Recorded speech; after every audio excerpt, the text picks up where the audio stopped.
का टॉपिक है Helmholtz free energy. Helmholtz मुक्त ऊर्जा। उच्च दाब या ताप अगर नियत रखें किसी निकाय का और उसको ऊष्मा भंडार के संपर्क में रख दिया जाए, आपको पता है परिभाषा आप पढ़ चुके। ऊष्मा भंडार किसे कहते हैं? वह निकाय जो उच्च ताप पर हो और उससे कितनी भी ऊष्मा ले ली जाए फिर भी उसका ताप क्या बना रहे? उच्च बना रहे, तो उसको हम क्या कहते हैं? ऊष्मा भंडार कहते हैं। तो यदि कोई निकाय ऊष्मा भंडार के संपर्क में हो और किसी निकाय ए के लिए संतुलन प्रतिबंध हमने पहले पढ़ा था, और यदि जो निकाय है ए उसके बाह्य प्रचाल जैसे आयतन है V को नियत कर दें, तो इस स्थिति में भिन्न संतुलन प्रतिबंध प्राप्त होगा। और इस अवस्था में संतुलन स्थिति ज्ञात करने के लिए माना निकाय ए ऊष्मा भंडार के संपर्क में है, और ऊष्मा भंडार को हम कैसे लिखते हैं? ए डैश से, ठीक है, जैसा पहले पढ़ा है अपन ने। और ऊष्मा भंडार का ताप है T डैश, पर वो ऊष्मा कितने अवशोषित करता है? Q डैश करता है, ठीक है। अतः ऊष्मा भंडार द्वारा ताप T डैश पर अवशोषित ऊष्मा की मात्रा कितनी हो जाएगी? माइनस, क्योंकि अवशोषित कर रहा है, हानि हो रही है, इसलिए हम इसको -Q डैश हो जाएगी। क्योंकि A डैश जो है हमारे पास A और ये A डैश ये ऊष्मा भंडार है और ये इसको ऊष्मा दे रहा है Q, तो इसकी ऊष्मा में A डैश की ऊष्मा में कमी कितनी आएगी? -Q डैश, ठीक है। इस तरह से आप लिख सकते हैं। इसलिए ऊष्मा भंडार की एंट्रोपी में जो परिवर्तन है, एंट्रोपी को हम S से लिखते हैं और उसके परिवर्तन को हम इस तरह से लिखाएंगे डेल्टा S, और ये A निकाय की है इसलिए डैश आ जाएगा।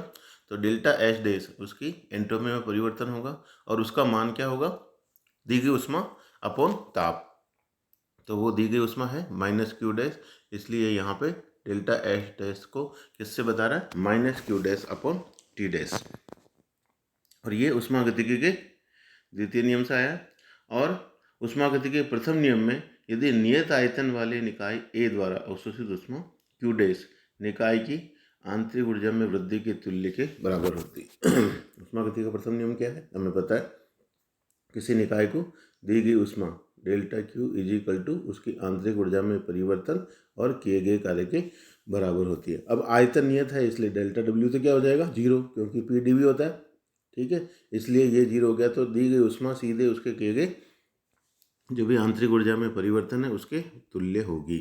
इसलिए यहाँ पे जो निकाय को दी गई ऊष्मा है उसकी आंतरिक ऊर्जा, ए निकाय की आंतरिक ऊर्जा में जो वृद्धि है वो डेल्टा E बार लिख रहा है। बार का मतलब यहाँ पे औसत है। ऊपर यदि E है, E को ऊर्जा कहे और ऊपर बार लगा देते हैं तो वो औसत को बताता है।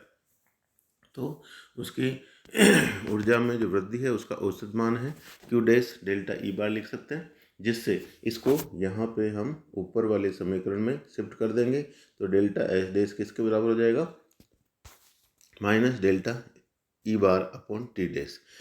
अब चूंकि इस प्रक्रम में संयुक्त निकाय A स्टार की एंट्रोपी में जो परिवर्तन है वो A स्टार क्या हुआ? ये A और A डैश दो निकाय हैं, उन दोनों से मिलकर जो बना निकाय है उसको हम A स्टार कह रहे हैं, जो कि विलगित निकाय है।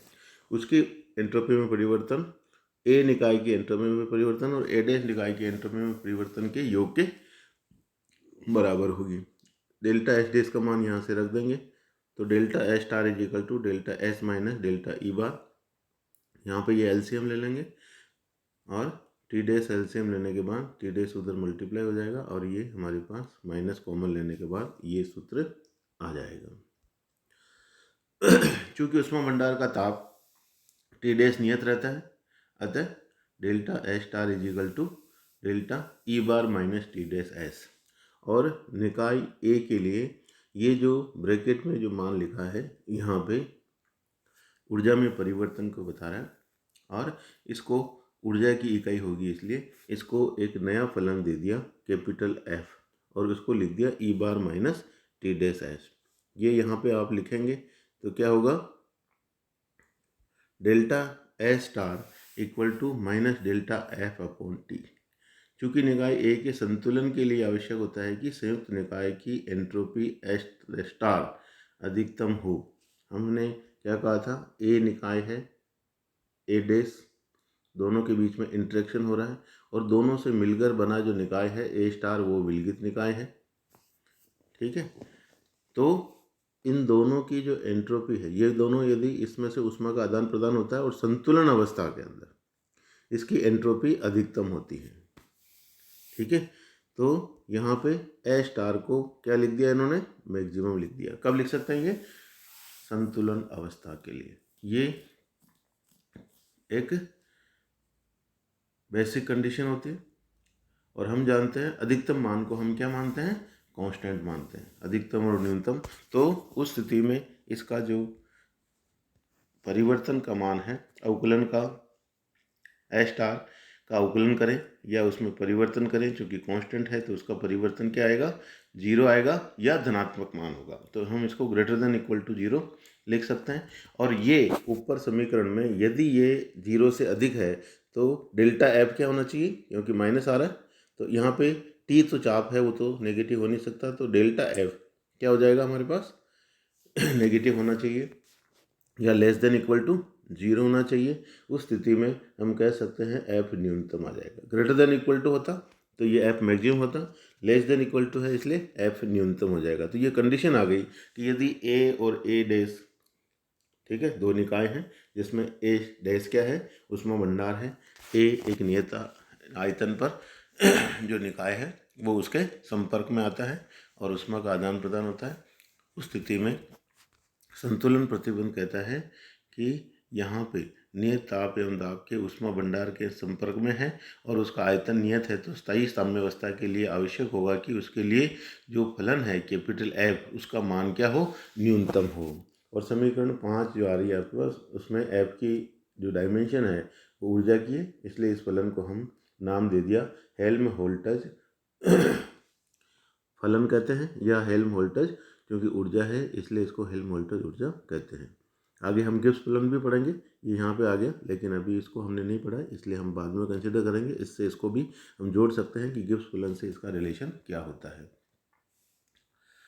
और फलन एफ को निकाय की मुक्त ऊर्जा भी कहते हैं और इसको F is equal to E bar minus T dash S हम लिखते हैं। यदि समान ताप टी डैश पर दो संतुलन अवस्थाओं में आयतन V1 और V2 हों तो समीकरण 8 से समतापी प्रक्रम के लिए F1 तो क्या हो जाएगा, यहाँ पे इस समीकरण में 1 1 कर देंगे और 2 के लिए F2 E2 बाहर ये हो जाएगा और T डैश ताप कॉमन हो गया।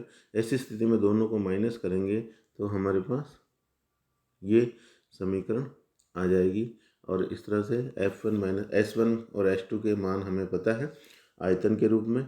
तो हम इसको, ये एग्जाम में आप एंट्रोपी में इसमें जो परिवर्तन आ रहा है हेल्महोल्ट्ज़ फलन या मुक्त ऊर्जा जो भी है उनके मान में परिवर्तन को आयतन में परिवर्तन के रूप में भी आप लिख सकते हैं। ये पहले के सूत्र काम में लिए हैं। एस इज इक्वल टू जो भी S1 इज इक्वल टू क्या होगा, आर लोग जो भी रखा है V1 और उसमें आर लोग V2 और log a minus log b को अपन log a अपन b लिख सकते हैं। उससे ये सूत्र प्राप्त किया है और ये किसके लिए है, जब आप समतापीय परिवर्तन हो रहा है, टी डैश कांस्टेंट है। तो आदर्श गैस द्वारा उत्क्रमणीय समतापीय प्रक्रम में किए गए कार्य के तुल्य हम इसको मान सकते हैं, अर्थात हेल्महोल्ट्ज़ फलन के मानों का अंतर F1 माइनस F2 अंतर जो भी आ रहा है वो उत्क्रमणीय समतापी प्रक्रम में उस ऊर्जा के तुल्य होता है जिसे प्रक्रम में मुक्त किया जा सकता है, अर्थात यांत्रिक कार्य में परिवर्तन किया जा सकता है। एग्जाम में इतना डिटेल में नहीं आता है आपको, तो जो एग्जाम में कंडीशन आती है वो एफ को परिभाषित करना है और कंडीशन लानी है कि साम्यावस्था स्थिति में इसका मान क्या होता है, न्यूनतम होता है और इसका जो सूत्र है वो होता है ई bar minus T dash S. धन्यवाद।